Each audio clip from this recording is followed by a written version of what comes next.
I'm back in the beautiful mountains and today we're gonna plant some vegetables. I brought some plants, we're gonna do a bit more preparation, prepare the ground and in go the plants. It's time to start. We need to do the watering system. I brought pretty big seedlings of all different types of vegetables and they are gonna go in the ground. So that's what you're gonna see today. And we got another load of supplies. We got fibers, we got black soil and we got activator. So let's go. So welcome back to another episode in our mountain garden.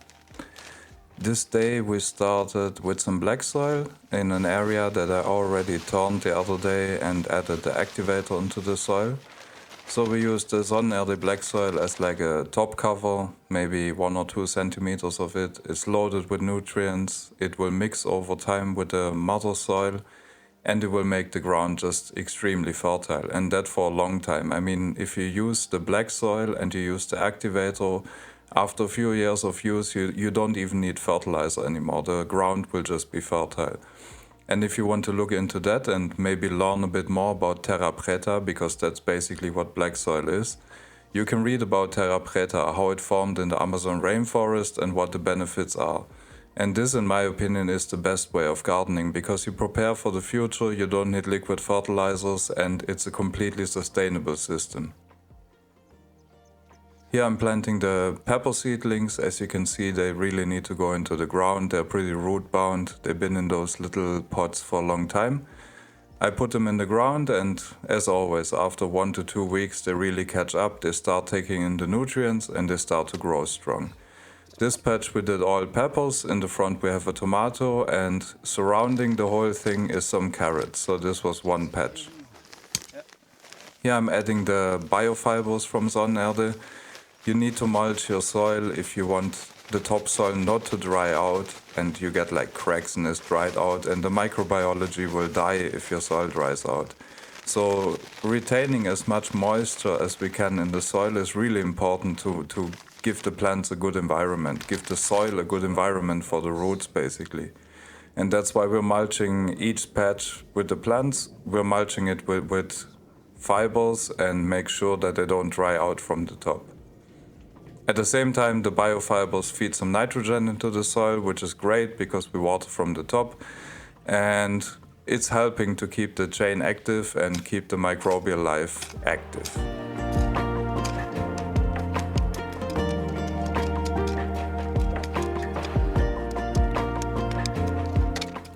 Here I'm preparing another patch. This one was for aubergines, and as always we turn the ground. We remove the weeds and whatever is on top of the soil right now. Then we try to turn the ground pretty deep and we add in the activator. And the thing about the soil activator is the nutrients and the trace elements, they are readily available to the plant. So the plant can feed off it and it stays there for a long time. And over time it's turning your soil into a really nutrient-rich mixture basically. So the thing with fertilizing is not necessary anymore because you have all the nutrients loaded directly into your soil.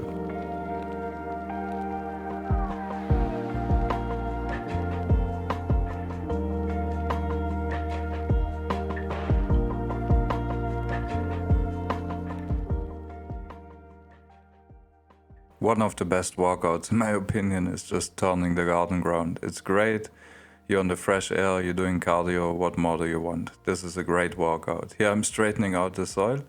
On the left you can see the orbital banana by Royal Queen seeds. That one has a lot of space, no plants around it because we expect it to be pretty big. Here I'm cleaning up and then the step is to mix in the activator and another patch will be ready to go for planting.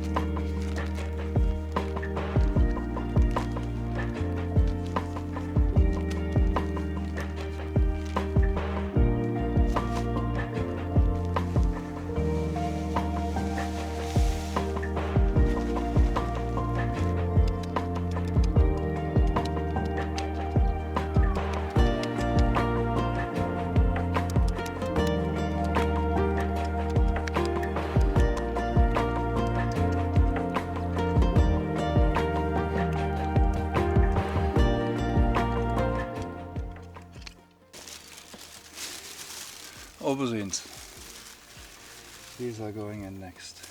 They're a bit dry already. They need to go into the soil and they will grow easy, like every year.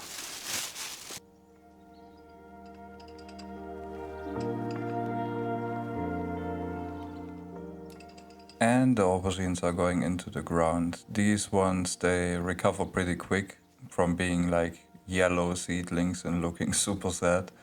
They need a week or two and they look great and they grow really fast and they harvest really well. So that's why every year on my garden I include aubergines. That's a must.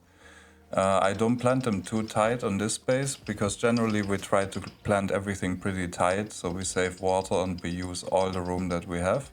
In this case I give them a bit of room to grow and I see what else will come in between. Most probably some lettuce in between just to use all the room that we have for this garden.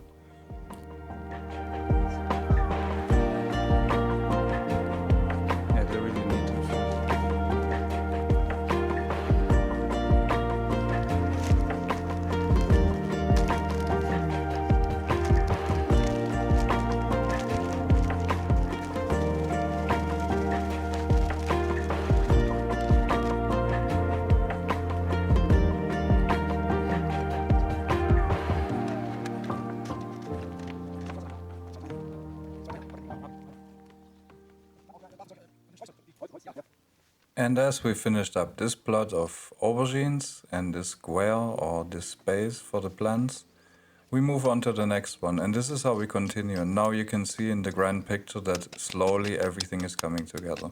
We have different patches with different vegetables, different plants. We have our F1 hybrids by Royal Queen seeds. Those plants will be pretty big and the rest will be filled with vegetables. So I prepare the ground again and we will add some more aubergines in here.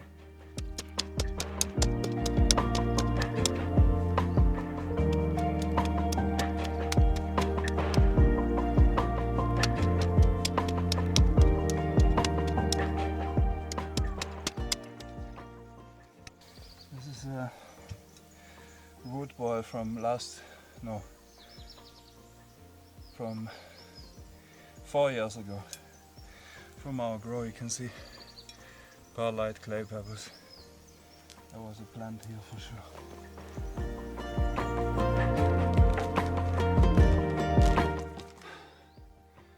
If you want to do HIIT cardio, don't go to a CrossFit gym, you're wasting your money. You pay money to hit a tire, a tractor tire with a hammer. Do this, dig some ground, you have high intensity, then you straighten the ground with a rake, you get a short rest, then you go to the next hole, you mix the soil, high intensity, much better, and in the end the result is you're not going to pay membership but you have your own vegetables.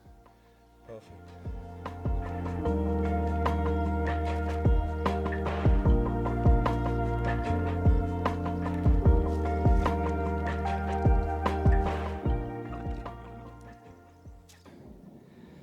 Corner with aubergines is done.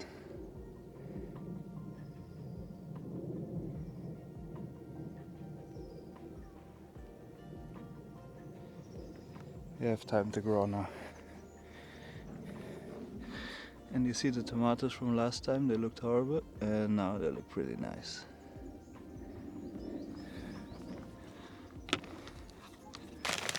And after mulching it, I will add some lettuce in between, using all the space that we have and be as efficient as possible.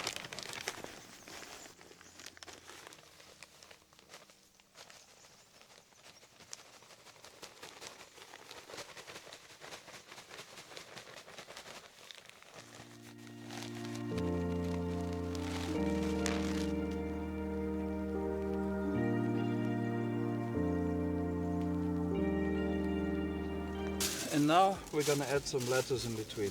I have the lettuce plants here. I set a few of them in between so all this area gets shared by a few plants. Less water usage and more nutrient uptake. I mean, they fight for the nutrients more or less, but they will be fine.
The next step was to get some red onions in the ground. So I started to make a long trench, and we're gonna grow the red onions basically as a borderline to that part of the garden, because we're gonna have a part on the right and a part on the left where you see the watering hose now.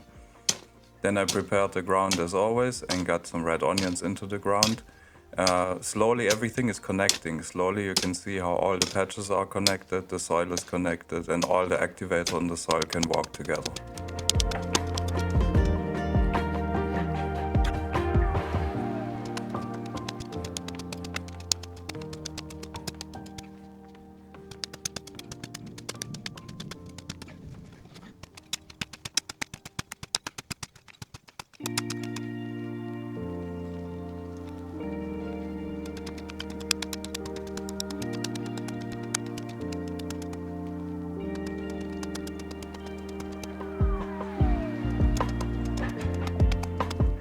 And after the trench was done, it was time to mix in some activator, and we're planting some red onions. In the meantime, Jak went down into the forest part of the property, and he had some wooden chips that he was doing from tree bark, leftover tree bark from cutting wood. And those chips have been sitting in the forest, I don't know, a very long time, I think 3 years more or less. And those are the chips that we're going to use to mulch the rest of the garden. You can see some small patches in between that are not mulched between the plants, and that's what we're going to fill up with that mulch that we have in the forest.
The red onions are going into the ground, and we're making more progress. For that day, on the vegetable side, that was it. We basically separated the two parts of the garden.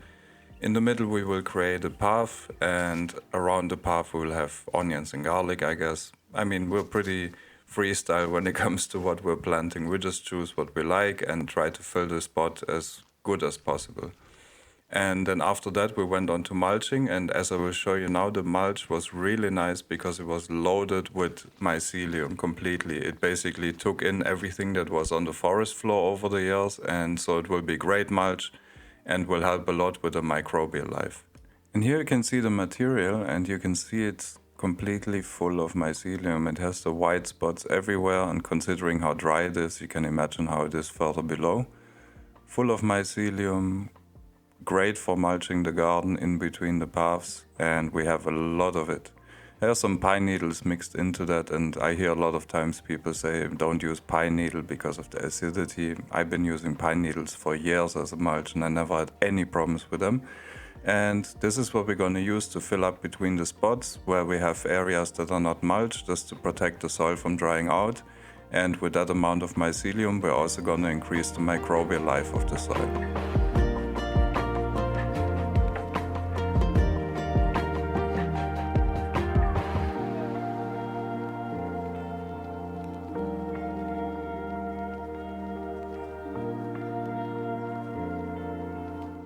For us in this location, it's really important to mulch, because if we don't mulch in summer, we will run into problems. The soil will dry out, the heat will just crack the soil surface open, And we try to make the microbes as happy as possible. And that's why we're mulching the whole garden. We don't leave any spots open.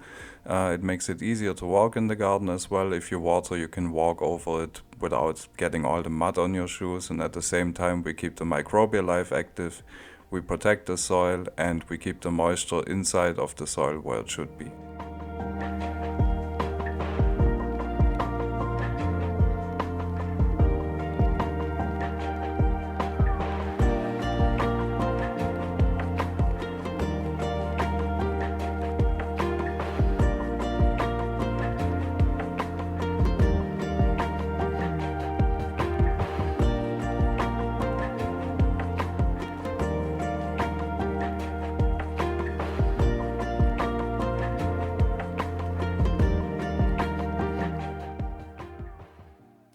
And here I'm finishing the last corner of the day, turning the ground activator, same as always. And this corner we used for zucchini and cucumbers. They can grow up the fence you see behind me, and we can use that corner basically as a trellis for the plants, and they have a good light exposure there. And that's what we're gonna do. We plant some zucchini, some cucumber in that corner, and as you can see, half of the garden is done by now. So we're making some progress. Slowly, but we're making progress.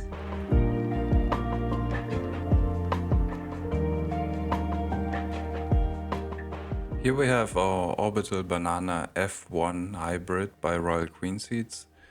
I always put 2 seeds in each planting hole, and then later I choose which plant will stay and which one will go, just to make sure we have good germination rate. You can see how loaded the mulch is with mycelium. It looks really white here, as you can see. And that is pretty much done. I mean, now the plants have to grow. We mulched the whole garden. You see the tomatoes, they look much happier than they did a week ago.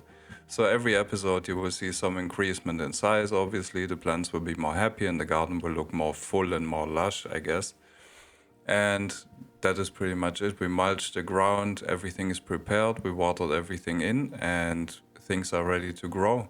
In the next episode, I will start to prepare the inputs. We are doing, as every year, and I've been doing for years, we do Korean natural farming inputs.